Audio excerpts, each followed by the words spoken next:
There couldn't have been a better time to have this conversation, because for the people in Delhi having to live with pollution that gets worse year after year, reports that Bangalore as a city will become unlivable in some time, Chennai having run out of water, and Mumbai having run out of patience a long time ago. I think it's an excellent time to talk about what's happening in our urban centers, because the other challenge is to make sure that the other 4,000 you talked about don't follow in the footsteps of the 4 or 5 big cities in our country. I want to start by asking you, and we don't have too much time, I've been told. You said you struggled in Delhi. Could that be because, and we found this when we cover urban areas, that there's a multiplicity of authorities. There's the center, there's the state, there's the city authority. Not always do they agree with each other and are on board with the plans. We've noticed of late, the Delhi government has approached the Supreme Court for clearance on some roads that they want to build. Is that the struggle that you're talking about? Is that what's standing in our way? Well, I'll respond to the struggle part of it, but first of all, before you become too harsh on yourself by naming Delhi, Bangalore, Bengaluru, and Mumbai and Chennai, the global map shows Cape Town and several other cities in the same category. This is a problem of all cities, all right, because most of them have experienced what I call unstructured and robust demographic shifts of population, and many of them were not ready for it. India's case is sui generis because our population base is that much larger, and that problem between agriculture's contribution to GDP and the urban areas. So the problem is that today cities already provide more than 66% of the nation's GDP, 90% of the tax returns. So, and you don't tax your agriculture. So that's one aspect. Coming now to the problems of Delhi and other Indian cities and the struggle. Look, Delhi just now is a particularly severe case. And it is severe for several reasons. That is because, A, there is a multiplicity and a multi-layered authority. Yes. You did not perhaps feel it many years earlier because you had the same government in terms of the same political party in power at the center and the state. But you know, in 2014, we had a BJP-led NDA in the center, and then something different happened. You had a completely new political ideology in terms of the Aam Aadmi Party. And again, I want to resist the temptation of taking a pot shot. But no, I don't think they have made up their mind as to where they stand vis-a-vis Delhi. I have reviewed all my schemes, that is the schemes of the center, where they give money to the states, and I find hopeless utilization of money under all those schemes. I'll give you one example. If you open the newspapers, every 5th or 6th day you get a fantastic center spread on new pink line opening metro, magenta line opening. We're going to do another few. But there's one proposal pending with the Delhi government, which is the phase 4, which would help us so that you don't have to go around. You know, you could get the cross connection. They've been sitting on it for 2 years. Now, why are they sitting on it? I have a view on it. Yes. And if you tempt me, I might actually share it with you. It is that they suffer from commitment and decision-making phobia.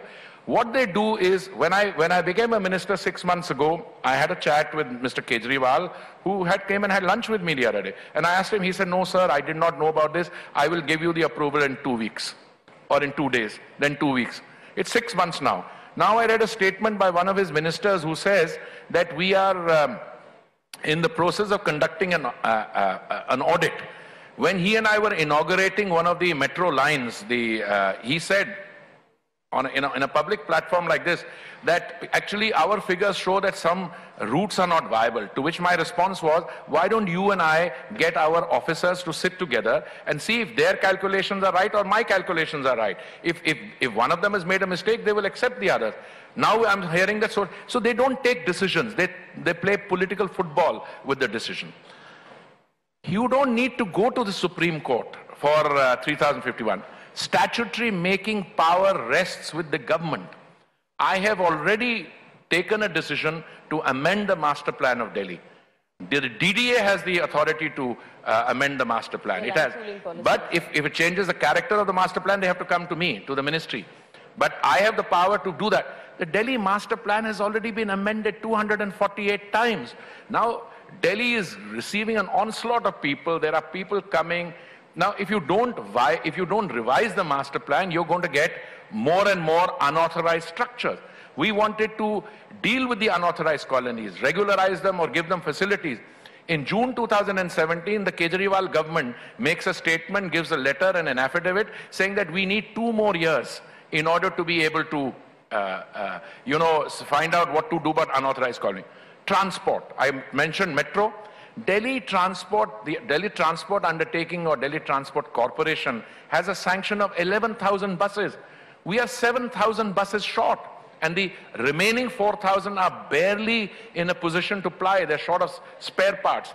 So they need to get their act together. But I have decided, and I've said it many times, if Delhi is held to ransom by the Aam Aadmi Party, we in the center will decide to go ahead because the citizens of Delhi deserve better. You also said that our urban centers contribute nearly 90% of taxes. Also about 85% of the corruption in the country? I don't have a national corruption index, but if I see the kind of stuff that I see all the time, people setting up solar panels and some people just going and breaking them up. Look, I said somewhere in those prepared remarks, which my very bright colleagues prepare for me, I said somewhere that urban planning also requires civic behavior. Now, corruption is a broad term. You have situations where people don't pay taxes, that's a fact. I mean, if you look at India's population, how many percent of India's population pays tax? And are you telling me seriously that those people who are complaining about X, Y, and Z, that they pay their taxes? In fact, I suggested at one stage that there should be a flat tax. I mean, I was taking part in a discussion, and somebody turned around and said, we tried it. And a previous prime minister once told me at a dinner I was hosting, he said, but income tax in India is voluntary. If you want to pay it, pay it. We are changing that. And we are also using technology to combat corruption. Believe me, it needs you need to set an example from the top, which we have done, but it also requires a behavioral change. Will we get that behavioral change? I think we'll get there, thanks to technology. Right. I understand a lot of people gathered here today are from Delhi or the NCR region. Raise your hand if you have been a victim of bad developer promises or you know someone who bought a house. Look at the number of hands. Look at the number of hands. Do you know someone who bought a house that was never delivered? Yeah. Look, let me tell you, this is the question. The better question would be, please raise your hand if you've not had an experience with a bad developer. That will be very few. But the construction industry, Mr. Puri, says that RERA has brought construction to a grinding halt. That, like you said, it's the largest employer. People are losing jobs. They're unable to pay people. They're unable to launch projects. But my question is, for all of the people here and across the country who haven't had homes delivered, is RERA the solution? Have we managed to find the solution? Yeah, absolutely. You see, it's like this. First, you run the construction industry down. You fleece people. When RERA comes, you challenge it legally. When your challenge fails, then you blame RERA for it. Look, you're looking at statistics up to 2013 and 14 and therefore of the number of projects, why new projects are not coming up. If you have excess supply in the market, new projects will not come up.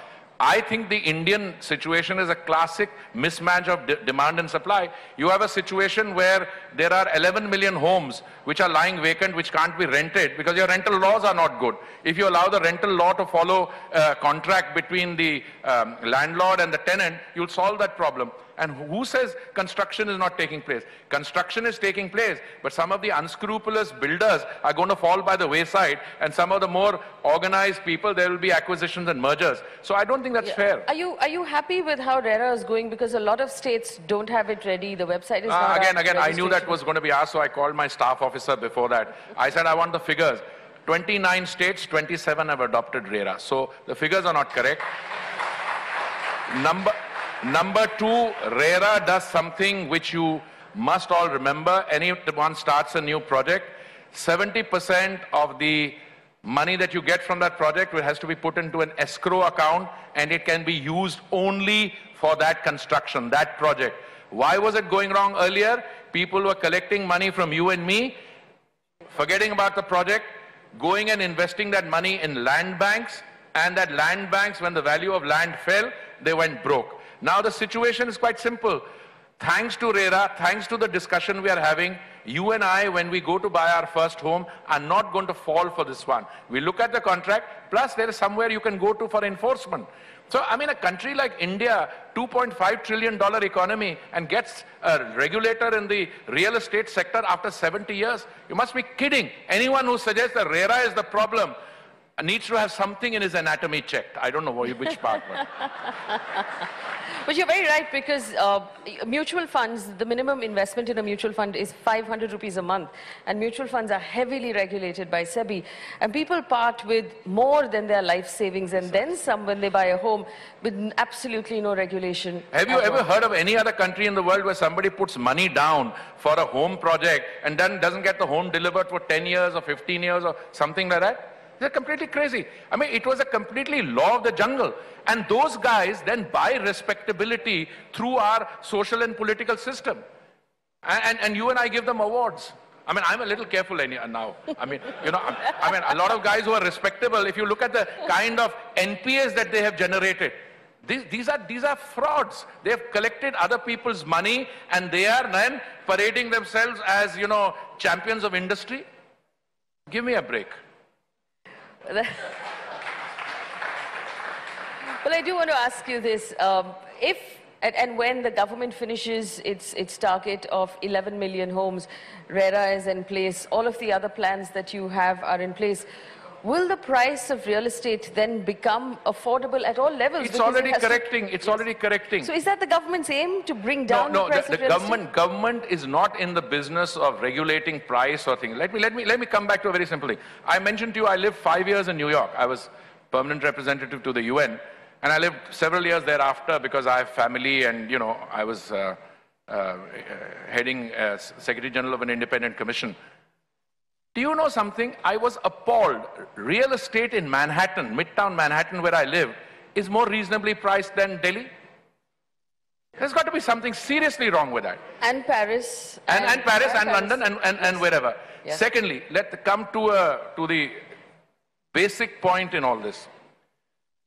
The India of 2022 that the Prime Minister has spoken about or continues to speak about, on the 75th anniversary, the new India, will be open defecation free, it will have homes for everyone, it will be green, all these things. But more than that, I think for the first time, we have put the spotlight on the sleaze and the corruption.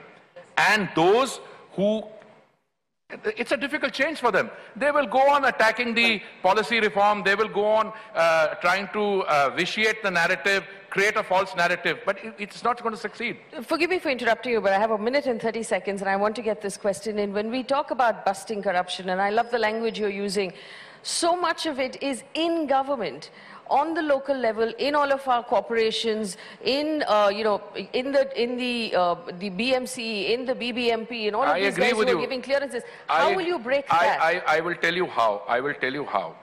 It's quite simple. You have to eliminate the human interface through technology. Amrut, which is the scheme I spoke about, 500, I'm already on the 30th, Shashi, so you guys better not let me down. I had committed by the 31st of March, which is tomorrow, all 500 Amrut cities will have building permissions done online, the way they are in Delhi and Mumbai. Now, I mean, I have not made the announcement yet because I haven't got the figures, but believe me, there won't be much of a delay, even if there is a slight slippage. Number two, why is the local level corruption? Well, first of all, it started at the top. We were able to cleanse it up at the top. This is what citizenship awareness and technology will help you do. I have absolutely no doubt that one of the things that the ceiling drive in Delhi is going to clean up is that those who have been encroaching on government land, those who have been violating building norms, are for the first time being held accountable. Now, clearly, I don't have the draconian powers, or neither do I have the will to want to go and put the demolition squad on everything that is illegal. But what we'll do is, if you had an FAR of 200, and we're going to give you an FAR of 350, you better pay for through the conversion charge on what you have built extra. And if you are still in violation of that, you come through what is called compounding. So, young lady, my short message is, if you want to get rid of corruption, you've got to try, and all of us have got to be a party to it. I read a report somewhere that Cambridge Analytica was financing a lot of journalists who were writing stories against us. I mean, please identify them through self-regulation.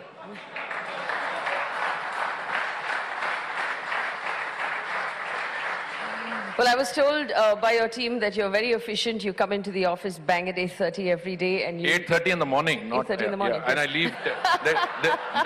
They didn't tell you when I leave, but that creates problems because they are used to, they're not used to having civil servants as ministers. Yes. So one of the strongest criticisms against me is, oh my God, we've got a civil servant in this job. I'll get over that also. But this was the most efficient, 15 minutes I've spent. Mr. Puri, thank you so much Thank you for your time. Thank you. Thank you. Thank you.